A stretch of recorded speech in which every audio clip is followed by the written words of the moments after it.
Leadership. It's something that you think about all the time as a future administrator. What type of leader do you want to be? Is it someone who's into pedagogy, or maybe that rah-rah guy? Or maybe you're the guy that thinks their way through all the time. But for me, what type of leader am I? Well, there's a quote that goes along with leadership that I think applies to me. It says, if your actions inspire others to dream more, learn more, do more, and become more, you are a leader. Thomas Jefferson said that, and I think he was right on the point. If we can get others to do things better, then we are leading. For me, I'm a democratic leader. I like to get everyone involved. I like to create buy-in by staff and students, because it really comes down to one of us is not as smart as all of us. We need a team effort. If I'm going to be good at this, I need to also develop some supportive leadership skills like encouraging. I need to praise the accomplishments of staff and students. I need to be kind and understanding of others. I need to increase the confidence of my students and my staff. I need to treat others fairly and respectfully. I also, if I do that, can build relationships with others so that they're not afraid to take risks. I want everyone, teachers and students, to find a place where they can plug in and feel involved. Because you know what? People don't care what you know until they know that you care. I want to be a visionary leader that empowers others so that they try to aim for excellence. I want to develop a community that's filled with excitement by both students and staff. I want teachers to love their jobs and kids to like coming to school. I want to have a community that's supported by administration and staff. I also want a community that the public is engaged in. I want to be someone that creates community service projects between school and community. I want events that people want to come to. I want advisory groups that include the public to help guide the school.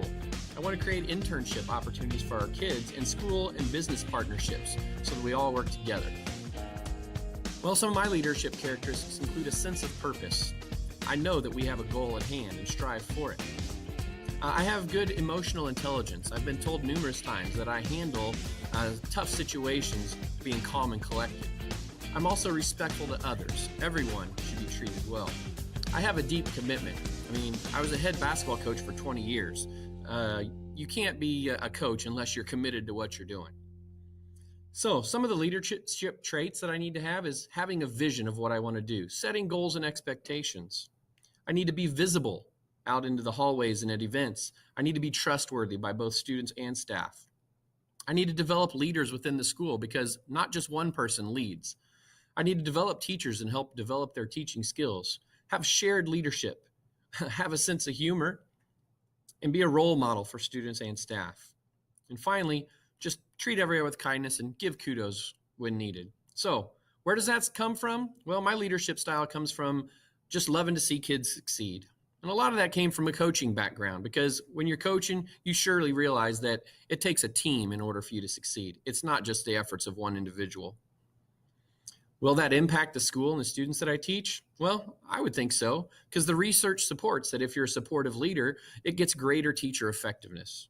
And if we have greater effectiveness from our teachers, then you're going to get a greater impact on your students. When I look at my leadership survey results, it showed that I was a democratic leader. So that means I'm going to allow input from others.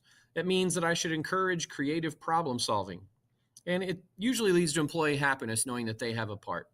My self-assessment, it says that I'm an analytical person. I'm practical and dependable. I can come through for the team. I'm balanced, introspective. I'm also very careful, and I can find fatal flaws in different things, but I'm objective about things.